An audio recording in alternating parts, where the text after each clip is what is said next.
విద్యుత్ ఎగుమతుల కోసం భారత్, నేపాల్, బంగ్లాదేశ్ కీలక ఇంధన వాణిజ్య ఒప్పందం జరిగింది అనేటువంటిది కనిపిస్తూ ఉంది. సో సింపుల్‌గా ఇక్కడ ఏంటి అంటే ఇండియన్ గవర్నమెంట్ ఏం చేసింది, ఇప్పుడు ఫర్ ఎగ్జాంపుల్ సో ఇంచుమించు ఇండియా అనుకుంటే ఈ ప్రాంతంలో ఇండియాకి నేపాల్ ఉంటుంది. అర్థమైందా? సో ఇండియా పైన నేపాల్ ఉంటుంది. ఈ కింద మనం చూసుకుంటే ఈ లోపల మనం చూసుకుంటే బంగ్లాదేశ్ అని ఉంటుంది. ఇదేమో ఇండియా, ఇక్కడేమో నేపాల్, ఇక్కడేమో బంగ్లాదేశ్ ఉంటుంది. క్లియర్ కదా? సో అయితే ఇక్కడ ఇండియన్ గవర్నమెంట్ ఏం చేసింది అంటే నేపాల్ దేశంతో ఉన్నటువంటి సంబంధాల దృష్ట్యా, ఎందుకంటే రెండు దేశాలకు కూడా మంచి గుడ్ రిలేషన్షిప్సే ఉన్నాయి. అందులో భాగంగా ఇండియన్ గవర్నమెంట్ ఏం చేసింది, నేపాల్ దేశంలో ఆ యొక్క హైడ్రో ఎలక్ట్రిక్ పవర్ ప్లాంట్స్ని డెవలప్ చేసింది అండి. ఓకేనా? సో విత్ అండ్ లైక్ మనకి నీరు ఉపయోగించుకొని ఎలక్ట్రిసిటీని డెవలప్ చేసేటువంటి ప్లాంట్లను, హైడ్రో ఎలక్ట్రిక్ పవర్ ప్లాంట్లను డెవలప్ చేయడం జరిగింది ఇండియా. అసిస్టెన్స్ వాళ్ళకి, నేపాల్ వాళ్ళకి ఇచ్చింది.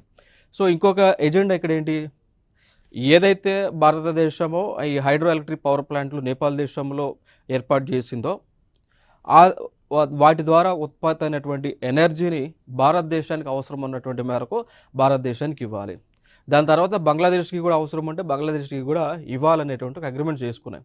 అట్లా ఫైనల్గా మన భారతదేశము, ఇండియా, అదేవిధంగా నేపాల్, అదేవిధంగా బంగ్లాదేశ్, ఈ మూడు దేశాలు కలిసి ఈ ఒప్పందం చేసుకోవడం జరిగింది.